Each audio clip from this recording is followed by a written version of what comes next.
Webinars DGE. Direção-Geral da Educação, Ministério da Educação e Ciência. Divulgação de projetos, iniciativas e boas práticas na educação portuguesa.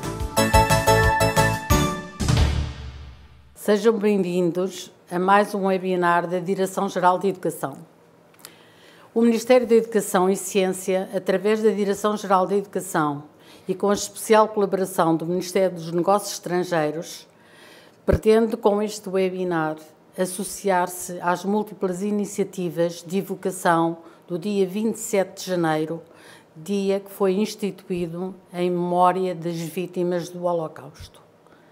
Para nos falar sobre o significado deste dia, sobre a sua importância e atualidade na evocação do Holocausto e sobre as razões pelas quais Portugal, que não viveu o Holocausto, tem manifestado interesse neste tema, quer tornando o seu ensino obrigatório no sistema de ensino, quer através do aumento progressivo da investigação dos nossos académicos, quer participando em organizações e no debate internacional em torno deste tema. Para nos falar sobre estas questões, temos connosco um convidado muito especial, o Sr. Embaixador Luís Barreiros, que eu vou passar a apresentar através de uma breve nota biográfica. Nascido no Porto, licenciou-se em Direito pela Faculdade de Direito da Universidade de Lisboa em 1962. Ingressou no Serviço Diplomático Português no Ministério dos Negócios Estrangeiros em 1980. Serviu na Embaixada em Maputo, na missão junto das Nações Unidas em Nova Iorque e foi cônsul-geral em Boston.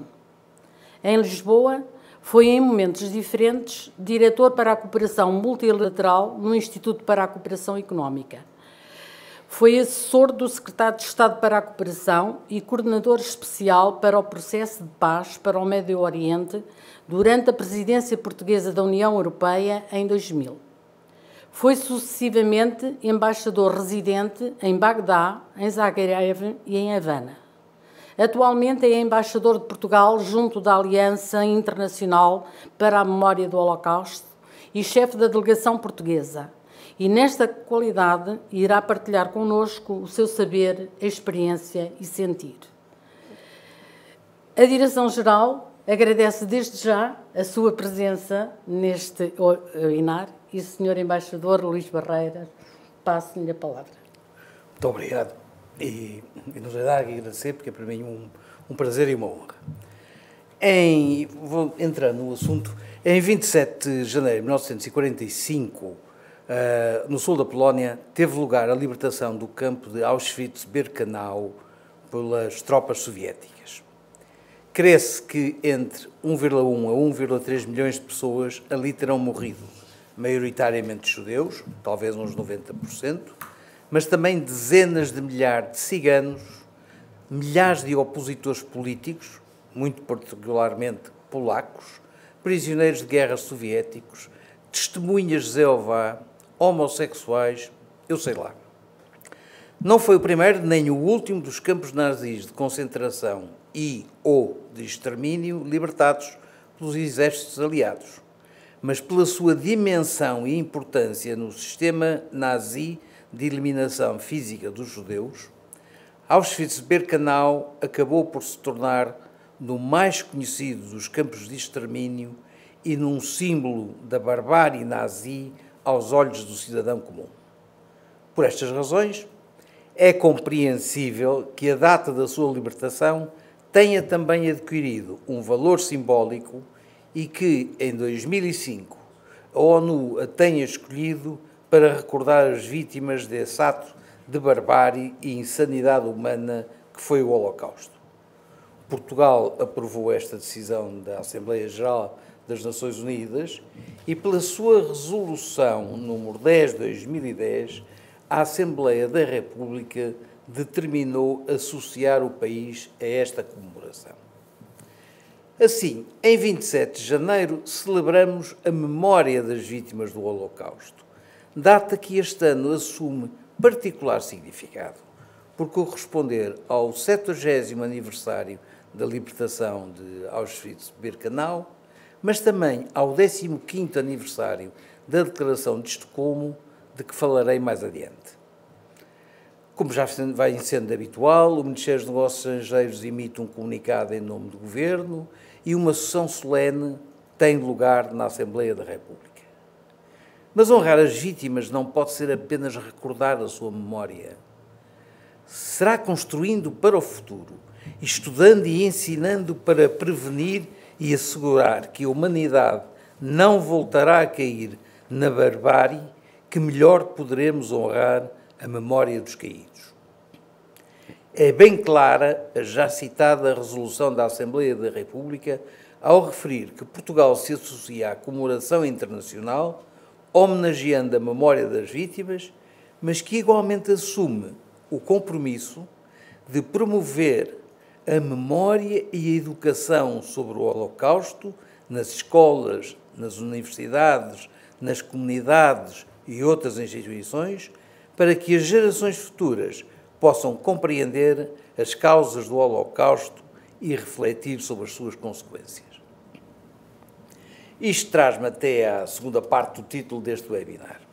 Portugal e a Aliança Internacional para a Memória do Holocausto, ou a Recordação do Holocausto, mais conhecida pela sigla em inglês IHRA, I-H-R-A, a International Holocaust Remembrance Alliance. O que é a IHRA, de onde veio, a que se destina e o que tem Portugal a ver com ela? Um pouco da história da organização. Em 1998, no âmbito da realização de um evento relacionado com o Holocausto, o então primeiro-ministro sueco, Göran Persson, constata que a memória do Holocausto corre o risco de se perder, não apenas pelo aparecimento de uma nova geração sem a experiência e a recordação do que foi o nazismo, mas também por serem cada vez menos aqueles que pessoalmente o podem testemunhar. Preocupado com a situação, contacta Tony Blair e Bill Clinton, à data respectivamente primeiro-ministro britânico e presidente americano, e propõe que os seus países conjuguem esforços no fortalecimento da cooperação internacional na disseminação da informação sobre o Holocausto.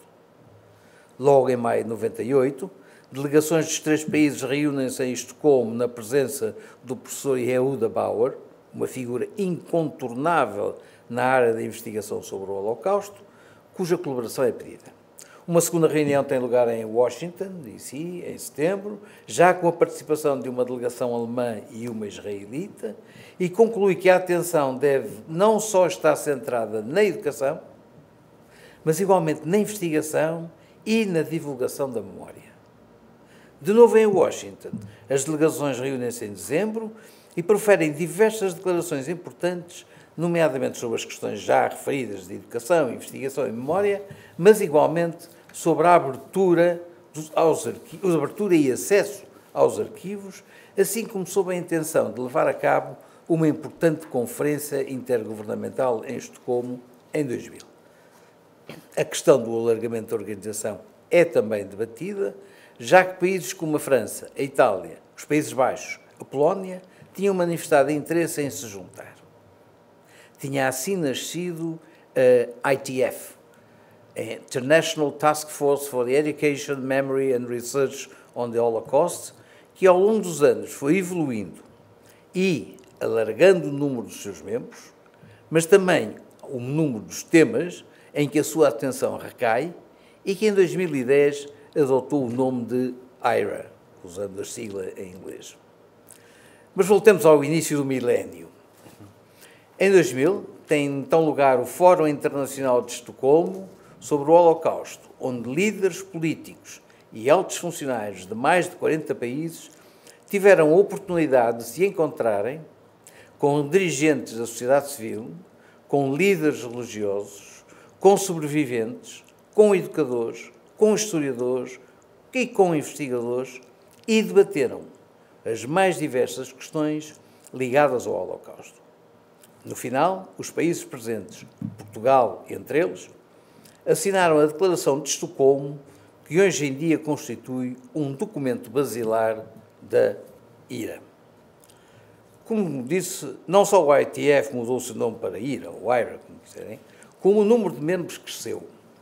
São hoje 31 os Estados-membros, a que acrescem 8 países observadores e 7 parceiros internacionais permanentes, assim como aumentou o número de temas que aborda. Mas a forma como nasceu e cresceu também deixou marcas que individualizaram ou individualizam a organização, como a rotatividade anual do exercício da presidência, o seu cariz quase misto de organização intergovernamental e de organização de peritos, uma certa informalidade do seu funcionamento.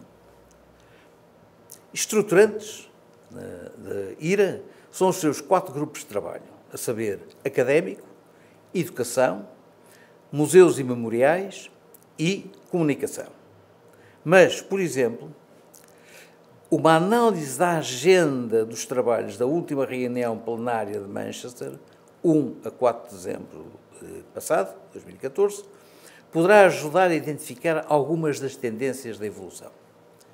Vejamos, pois, por um lado, a organização foi tomando consciência da necessidade de criação de planos de trabalho plurianuais para a prossecução de certos projetos. É o caso do projeto sobre locais de extermínio, não confundir com os campos de extermínio, ou o projeto sobre arquivos. Por outro lado, há o aparecimento de comissões temáticas, que são transversais a mais que um dos grupos de trabalho. É o caso da Comissão sobre o Antissemitismo e Negação do Holocausto, ou aquelas que não apenas são transversais, mas também o seu centro de atenção vai para além do Holocausto judeu, contribuindo para os estudos comparados. É o caso da Comissão sobre o Genocídio dos Roma ou da Comissão sobre o Holocausto, Genocídio e Crimes contra a Humanidade. Este último aspecto dos estudos comparados parece-me ser particularmente importante. Ao constituir uma tentativa sem precedentes de assassinar todo um povo, o Holocausto pôs em causa os fundamentos da civilização tal como a conhecemos. Neste sentido, é único. Mas não podemos esquecer que antes e, infelizmente, depois, outros genocídios ocorreram. Outros casos tiveram lugar daquilo que em inglês chamamos mass atrocities. Se queremos prevenir a sua repetição, há que estudar seriamente, identificar o que têm de comum e o que os caracteriza individualmente, perceber as conjunturas históricas, ideológicas e políticas de cada um. Tendo apresentado a sua candidatura, Portugal tornou-se país observador da IRA na reunião plenária de julho de 2009, em Oslo.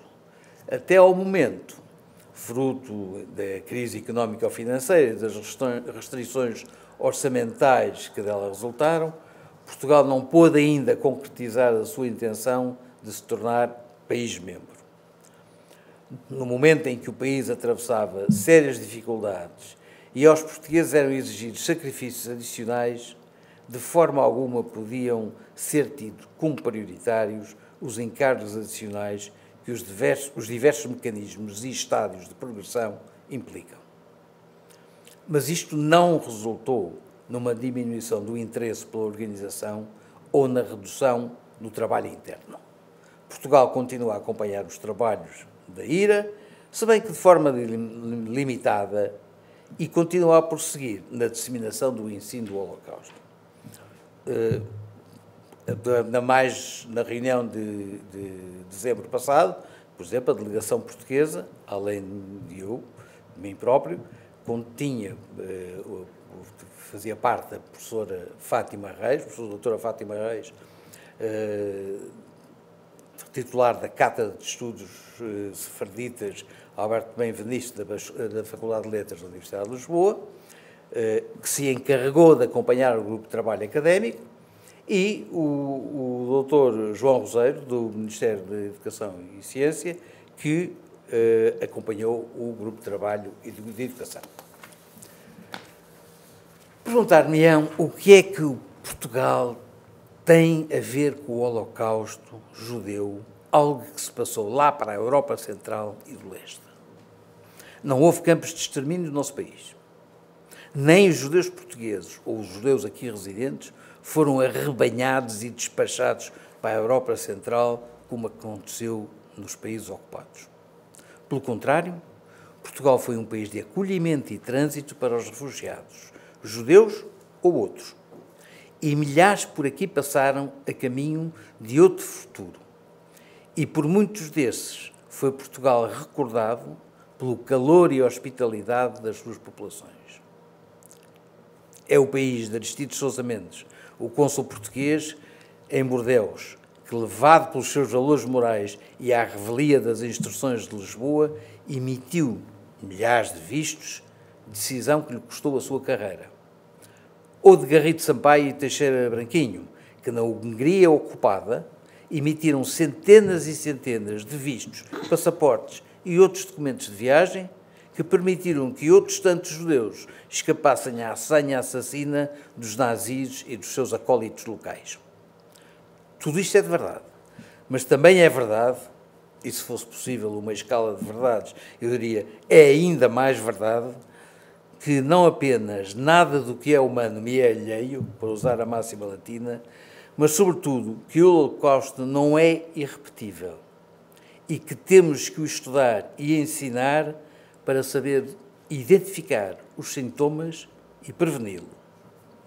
No final da Segunda Guerra Mundial, horrorizados pelo que constataram nos campos e pelas notícias dos outros extermínios, os europeus diziam nunca mais.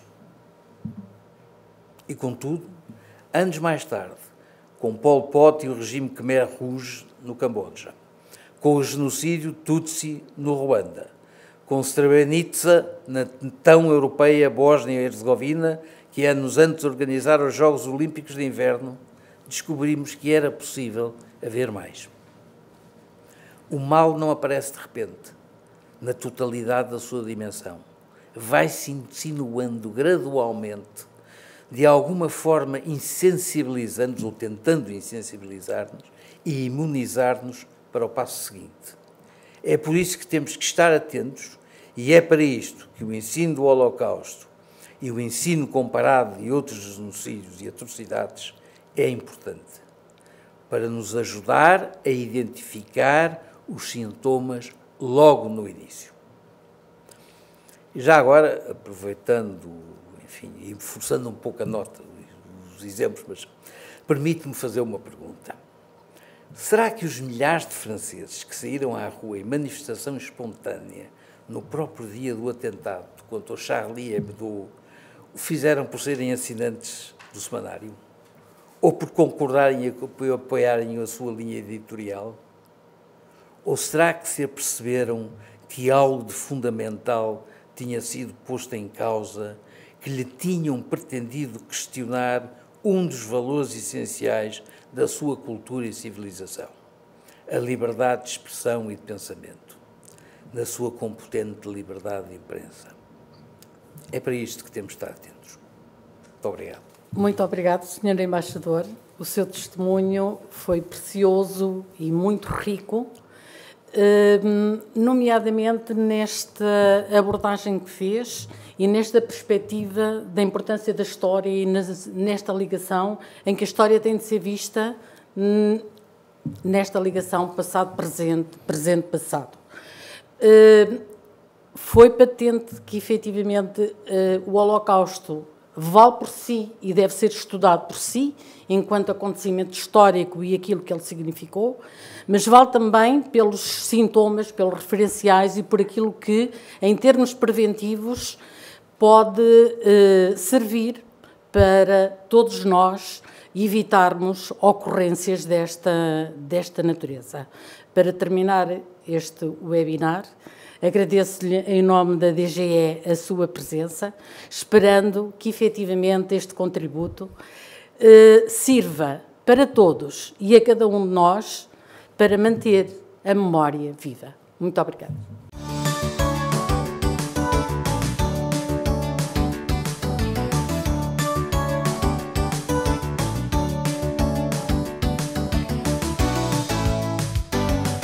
Webinars DGE. Direção-Geral da Educação, Ministério da Educação e Ciência. Divulgação de projetos, iniciativas e boas práticas na educação portuguesa.